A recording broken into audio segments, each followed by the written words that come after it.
So ghee rice ಮಾಡ್ಕೊಳ್ಳೋಕ್ಕೆ ಅಂತ cooker ಇಟ್ಕೊಂಡಿದ್ದೀನಿ. ಈ ಕುಕ್ಕರ್ಗೆ ಸ್ವಲ್ಪ ಎಣ್ಣೆ ಹಾಕ್ಕೊಂಡು ಒಂದು 2 ಸ್ಪೂನ್ ಅಷ್ಟು ತುಪ್ಪ ಹಾಕ್ಕೊಂಡಿದ್ದೀನಿ. ತುಪ್ಪ ಹಾಕೊಂಡ ನಂತರ ಚಕ್ಕೆ, ಲವಂಗ, ಏಲಕ್ಕಿ, ಪಲಾವ್ ಎಲೆ, ಅನಾನಸ್ ಫ್ಲವರ್, ಆಮೇಲಿಂದ ಒಂದೆರಡು ಮೊಗ್ಗು ಹಾಕ್ಕೊಂಡು ಅದನ್ನು ಫ್ರೈ ಮಾಡ್ಕೋಬೇಕು. ಅದು ಫ್ರೈ ಆಗ್ತಾ ಇರಬೇಕಾದ್ರೆ ಒಂದು 2 ಈರುಳ್ಳಿ ಚಾಪ್ ಮಾಡ್ಕೊಂಡಿರೋದು ಹಾಗೂ ಒಂದು 3ರಿಂದ 4 ಮೆಣಸಿನ್ಕಾಯಿ ಚಾಪ್ ಮಾಡಿರೋದನ್ನ ಹಾಕ್ಕೊಂಡು ಫ್ರೈ ಮಾಡ್ಕೊಳ್ಳೋಣ. ಸ್ವಲ್ಪ ಕಲರ್ ಚೇಂಜ್ ಆಗಬೇಕು.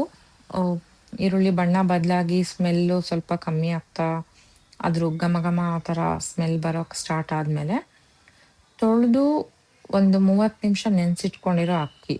ನಾನಿಲ್ಲಿ ಒಂದು 1.5 ಕಪ್ಪಷ್ಟು ಅಕ್ಕಿ ತೊಗೊಂಡಿದ್ದೀನಿ. ಸೊ ಅದಕ್ಕೆ 3 ಕಪ್ಪಷ್ಟು ನೀರು ಹಾಕ್ಕೊಂಡು ನೆನೆಸಿಟ್ಕೊಂಡಿದ್ದೆ.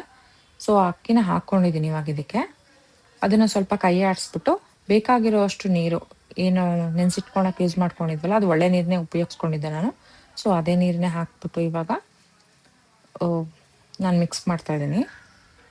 ಇದಕ್ಕೆ ಸ್ವಲ್ಪ ರುಚಿಗೆ ತಕ್ಕಷ್ಟು ಉಪ್ಪು ಹಾಕ್ಕೊಂಡು, ಇದು ಬಂದ್ಬಿಟ್ಟು ಪಲಾವ್ ಎಲೆ.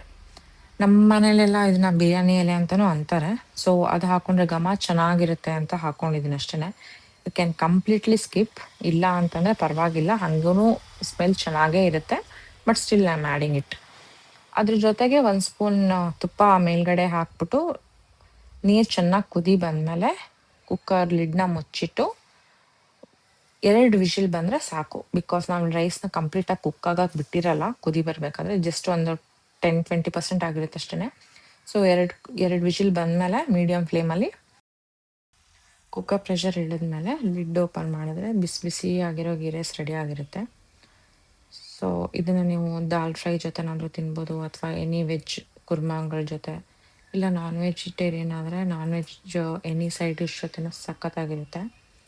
So just simple fish fry ಜೊತೆ ಕೂಡ ತಿನ್ಬೋದು, ಏನು ಗ್ರೇವಿ ಇಲ್ಲ ಅಂದ್ರೂ, ಬಿಕಾಸ್ ಸಾಲ್ಟ್ ಎಲ್ಲ ಇದರಲ್ಲೇ ಇರೋದ್ರಿಂದ it will taste very good. ಇದು ನನ್ನ ವೆರಿ ಫಸ್ಟ್ ವಿಡಿಯೋ. ಸೊ ಏನಾದರೂ ಮಿಸ್ಟೇಕ್ಸ್ ಇದ್ದರೆ ಫ್ಯೂಚರಲ್ಲಿ ಇಂಪ್ರೂವ್ ಮಾಡ್ಕೋತೀನಿ. ಸೊ ಹೀಗೆ ಕುಕ್ಕಿಂಗ್ ಆ್ಯಂಡ್ ಡೈಲಿ ವ್ಲಾಗ್ಸ್ ಅಂತ ಈ ಚಾನಲಲ್ಲಿ ಅಪ್ಲೋಡ್ ಮಾಡ್ತಾ ಇರ್ತೀನಿ. So follow me and support me. Thanks for watching.